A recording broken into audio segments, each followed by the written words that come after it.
There could be a lot of reasons or maybe historical background why did Mary and Joseph presented Jesus. But I would like to offer a very silly thought as I was preparing for our celebration this afternoon, this day. Hindi man po ito official interpretation, pero mukhang dahilan din po ito bakit dinala nila Maria at Jose si Jesus sa templo.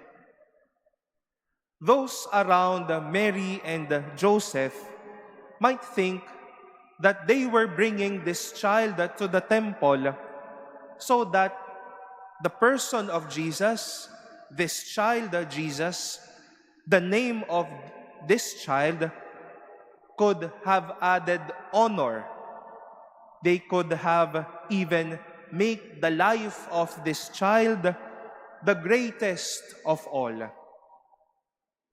For them to present this little kid to the temple is a sign that this child indeed is the Son of God. This person should be honored by everyone. But Jesus was not presented to the temple not to impose a name or even to stand as the greatest of all, to be the greatest icon of that time. But more than those, totoo naman po talaga iyon.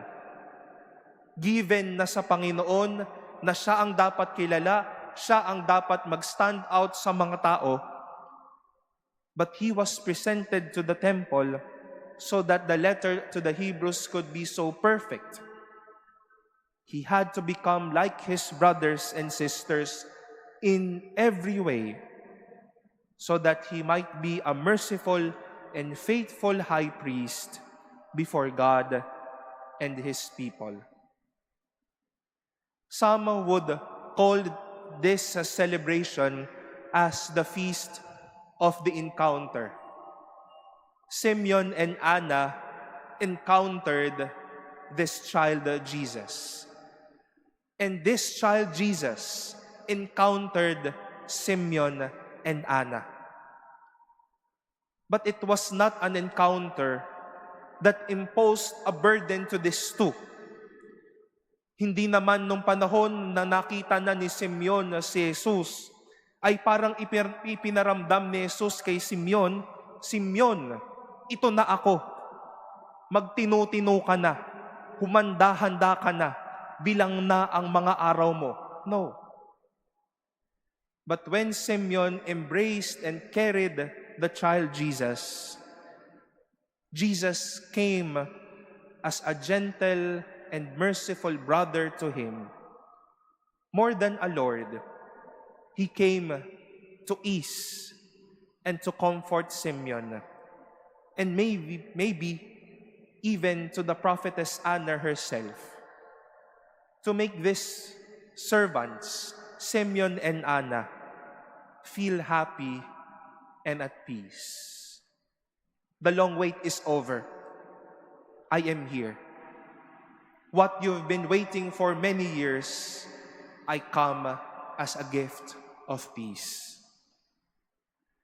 Hindi lang naman po kada ikalawa ng Pebrero ginagawa ang pagsalubong natin kay Jesus. O kaya ang ginawa po nating prosesyon kanina mula sa likod papunta po dito sa loob ng ating simbahan. Because every day is presentation day. Every day is encounter day. But please be reminded that whenever we would come across with the Lord, whenever we too will be presenting ourselves to this temple, to the presence of God, He is not there to add you a burden or add weight to the misery of your life. He is willing to present Himself and encounter you so that He can give you His love and His comfort. He shall not meet you to curse you, but to bless you. He shall see you not to wound you, but to heal you. Dahil sa bahay ng Diyos, tahanan natin ang Diyos. Kapayapaan natin ang Diyos. When Simeon carried the child, it was not all vindication, but a moment of grace. And later on, all of us will be receiving the Lord as if we are to carry the Lord. This is not for you the final day, but it is just a beginning of many peaceful days. On our end, presenting ourselves and encountering people is a daily non-negotiable. Makikita at makikita po natin ang bawat isa. May engkwentro tayo kada araw.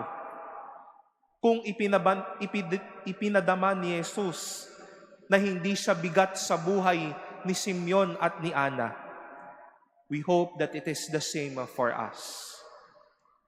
In this life of presentation and encounter, let us not impose a heavy burden to each and every one of us, or to add a stone in the lives of people. But may every encounter, my dear brothers and sisters, may every presentation with each other be a moment for us to say and to remind each and every one of us, I am here. Be at peace. I shall go with you. This is a beginning of many peaceful days, of many grace-filled days.